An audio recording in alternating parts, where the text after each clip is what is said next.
ভাইরা, যেটা আগে মুছে যাওয়ার কথা সেটা ঈশ্বর পুনরায় মনে করেছেন।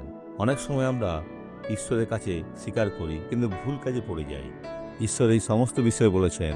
তিনি যিশাইও ৬৫:৭ পদে বলেছেন, আমি তোমাদের কৃত অপরাধ এবং তৎসঙ্গে তোমাদের পিতৃপুরুষদের কৃত অপরাধ সকলের প্রতিফলন দিব। সদাপ্রভু কহেন, তাহারা পর্বতগণের উপরে সুগন্ধি দ্রব্য জ্বালাইত, উপপর্বতগণের উপরে আমাকে টিটকারি দিত। তজ্জন্য আমি অগ্রে তাহাদের ক্রিয়ার পরিমাণ করিয়া তাহাদের কোলে দিব। ঈশ্বর চান আপনি ভুল কাজ বন্ধ করুন এখন থেকে।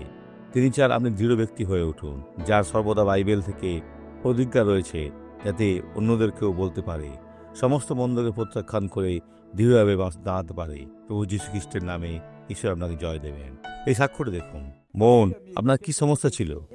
আসলে লিভারেন্থেসিসে কষ্ট পাওয়ার পর আর নিজের থেকে চলতে পারতাম না। আমার সাহায্যের দরকার ছিল। আমার মুখের সমস্যা ছিল, খুব গর্ত হয়ে গিয়েছিল, কিন্তু এখন চলে গেছে, গর্ত হচ্ছে না। বোন, এটা চলে গেছে।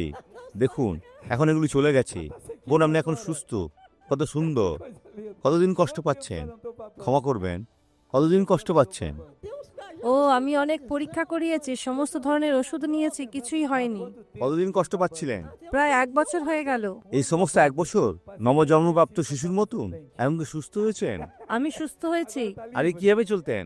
এইভাবে চলতাম, দেখুন। এইভাবে? তাহলে স্বাভাবিকভাবে চলুন, স্বাভাবিকভাবে চলুন, চলতে থাকুন, চলুন, বড় পা ফেলুন। বোন, বড় পা ফেলুন। ঈশ্বর আপনাকে সুস্থ করেছেন। যত চলবেন তত সুস্থ হবেন। চলতে থাকুন, চলতে থাকুন, আর বিশ্বাস করতে থাকুন। বলুন, যিশু আমি পারছি। আমি পারছি। আর চলতে থাকুন। হচ্ছে, এগিয়ে যান, হাততালি দিন, কারণ যিশু আপনার জীবনে কার্য করছেন। আমাদের ঈশ্বর অদ্ভুত। এখন প্রার্থনা করি। পিতা, প্রার্থনায় আসি, তোমার কাছে এসেছি। ও প্রভু, এ লোকেদের আশীর্বাদ করতে। আমি চাই সমস্ত মন্দ চলে যাক, আর ইহা এই ব্যক্তিকে ছেড়ে যাবে। আমি বলি, রোগ চলে যাও, অদৃশ্য হও, বিরক্ত চলে যাও, যিশুর নামে। ঈশ্বর আশীর্বাদ করুন।